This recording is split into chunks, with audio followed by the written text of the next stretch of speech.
जय जिनेंद्र।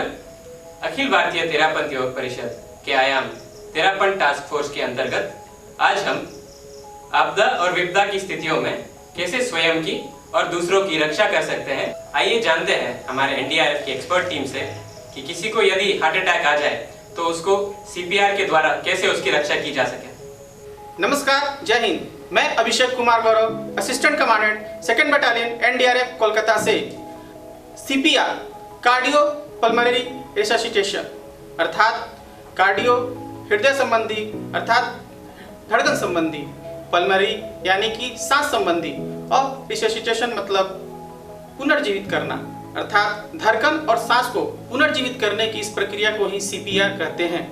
अगर किसी व्यक्ति को कार्डियक अरेस्ट हो जाए अर्थात हार्ट अटैक आ जाए तो सबसे पहले उसके साइन सिम्टम्स क्या होते हैं इसे जानना हमारे लिए बहुत ही जरूरी होता है।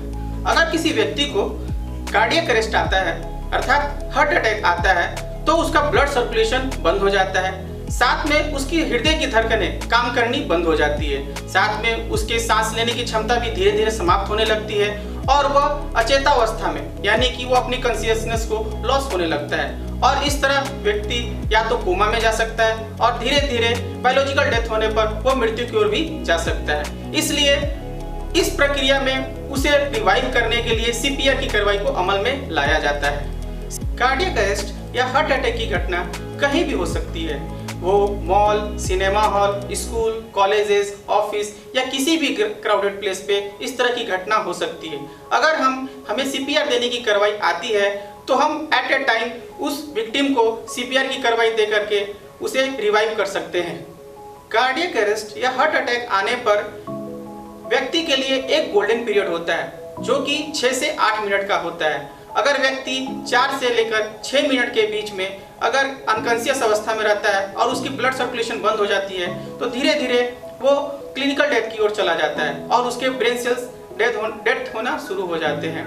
उसी दौरान अगर 6 से 8 मिनट हो जाए तो वो व्यक्ति बायोलॉजिकल डेथ में चला जाता है और उसके ब्रेन सेल्स जो डेड हुए रहते हैं वो इरिसिबल यानी कि वो बदल नहीं सकते हैं और वो व्यक्ति पूर्णतः मृत्यु की अवस्था में जाने की स्थिति में हो जाता है। अब आप देख रहे हैं कि एक व्यक्ति जो बिस्तर पर लेटे हुए मोबाइल चला रहे हैं, उन्हें अचानक हार्ट अटैक आ जाता है और वो वहीं पर बेहोश हो जाते हैं। इसी दौरान उनके संबंधी आते हैं और उन्हें समझ में नहीं आ रहा है कि हुआ क्या है और वो काफ़ी घबरा जाते हैं। इस दौरान वह अपने नज़दीकी एनडीआरएफ रेस्क्यूअर को कॉल करके बुलाते हैं। एनडीआरएफ के रेस्क्यूअर वहां घटनास्थल पर पहुंचने के बाद सबसे पहले स्थिति का जायजा लेते हैं और साथ में ही उनके संबंधी से पीड़ित की ट्रीटमेंट के लिए सहमति लेते हैं। इसके बाद रेस्क्यूअर के द्वारा पूरे घटना को पहले सीन को सिक्योर किया जाता है और इसके साथ ही साथ अपने पीपीई को ऑन गियर किया जाता है। सीपीआर देने की प्रक्रिया को 3 कैटेगरी में बांटा गया है, एडल्ट, चाइल्ड और इन्फेंट।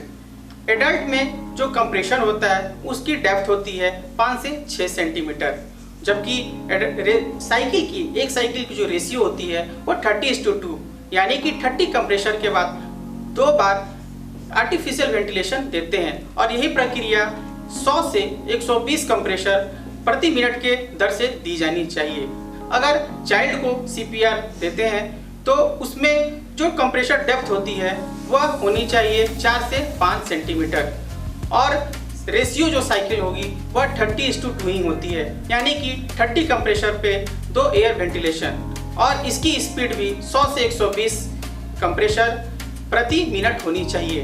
इन्फेंट की बात की जाए तो इन्फेंट में यह डेप्थ जो होती है वह 2 से 3 सेंटीमीटर होती है, जबकि कंप्रेशर डेप्थ की साइकिल भी सेम 30:2 रेशियो में होती है।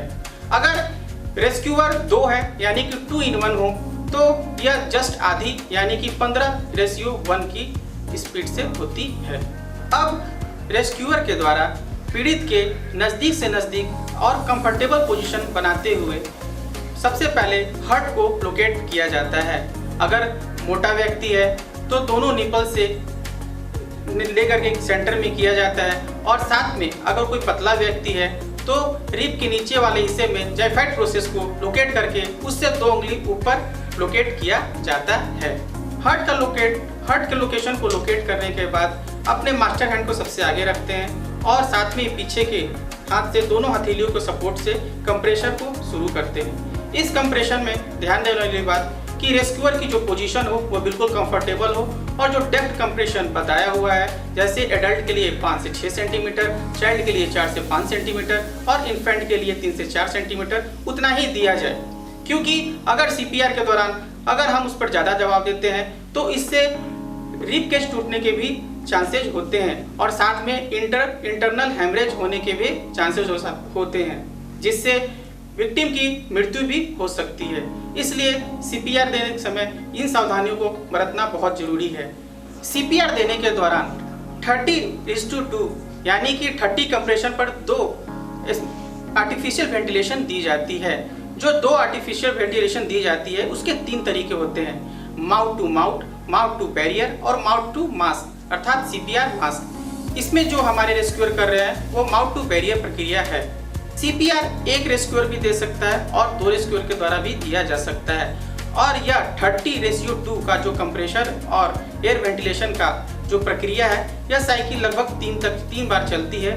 इसके फलस्वरूप विक्टिम के फिर से कैरोटिड पल्स को चेक किया जाता है और यह पता लगाया जाता है कि पीड़ित ने रिवाइव किया है कि नहीं किया है। अगर पीड़ित कॉन्शियस नहीं हुआ है तो फिर से यह प्रक्रिया को जारी रखा जाता है जब तक कि ईएमएस हमारे नज़दीक नहीं आ जाता है। सीपीआर देते देते ही जैसे व्यक्ति कॉन्शियस हालत में हो जाता है तो उसे तुरंत मेडिकल इमरजेंसी सर्विस को हैंड ओवर कर देते हैं।